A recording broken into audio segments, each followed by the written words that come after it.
অনেক উন্নত ছিল। সেখান থেকে ভাঙ্গা দুর্গার আন্দোলন করে যাচ্ছি।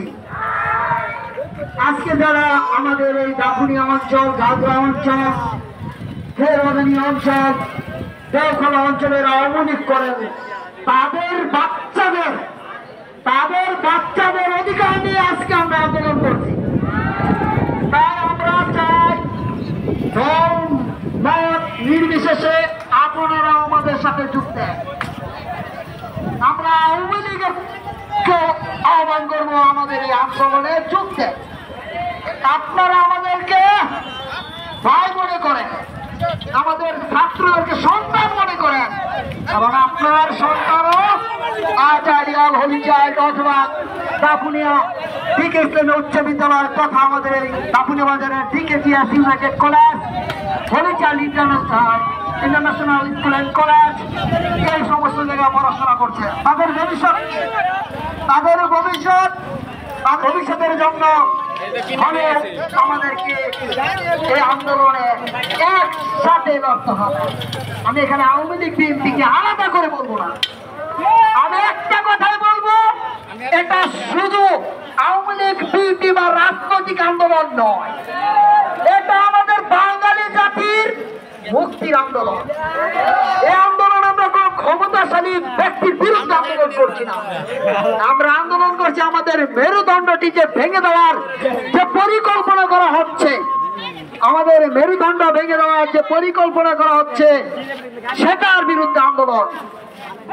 আজকে আপনারা জনতারা হয়তো বা নাও জানতে পারেন শিক্ষা ব্যবস্থাটাকে কতটা নিম্নমানের অবস্থানে নিয়ে গেছে। আপনারা ভাবছেন 93% মেধা কোটা পেয়েছেন, সন্তুষ্ট। মুক্তিযোদ্ধাদের নাতিদের, মুক্তিযোদ্ধাদের ছেলেদেরকে 5% দিচ্ছে, হয়তো ভাবতেছেন মুক্তিযুদ্ধের সন্তান তো নাই বললেই চলে, আমরা তো 98% সফলতা অর্জন করে নিয়েছি, কোটা ব্যবস্থা বলতে গেলে নাই, এটা হয়তো ভাবছেন। একটু গভীরভাবে চিন্তা করে দেখেন আপনার সন্তানকে কিভাবে মেধাহীন করে দিচ্ছে। আপনি 98% কি করবেন যেখানে আপনার বাচ্চার মেধাই থাকবে না? আপনারা বলছেন, আমরা ওই সাংবাদিকের কথা থেকে আমি টান দিয়ে বলি, একজন রাজাকারের বাচ্চা, একজন মুক্তিযোদ্ধার বাচ্চা, দুইজনে রিটেনে টিকছে। এখানে ভাইবাতে আপনি কাকে নিবেন?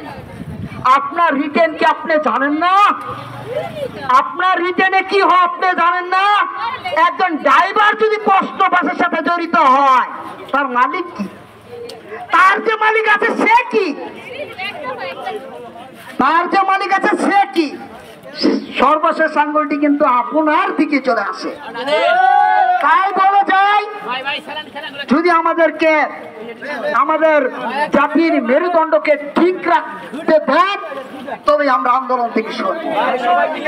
একমাত্র আন্দোলন থেকে সরার উপায় এই দেশটা যেভাবে আছে সেভাবে থাকতে পারে। এই দেশটাকে ভেঙে চুরে সুন্দরভাবে গঠন করতে হবে। বাঙালি জাতির মেধা কতটা আছে আমি 18 বছর যাবত শিক্ষকতা করি, আমি জানি। আমাদের বাচ্চাদের অনেক মেধা, কিন্তু আমাদেরকে ওই পর্যন্ত নেওয়া হয় না। আমাদের শিক্ষা ব্যবস্থা যা ছিল সেটা অনেক উন্নত ছিল। সেখান থেকে ভাঙ্গা দুর্গা একটা সুইডেনের শিক্ষা ব্যবস্থা আমাদের উপরে চাপিয়ে দেওয়ার চেষ্টা করা হচ্ছে। আমি চাই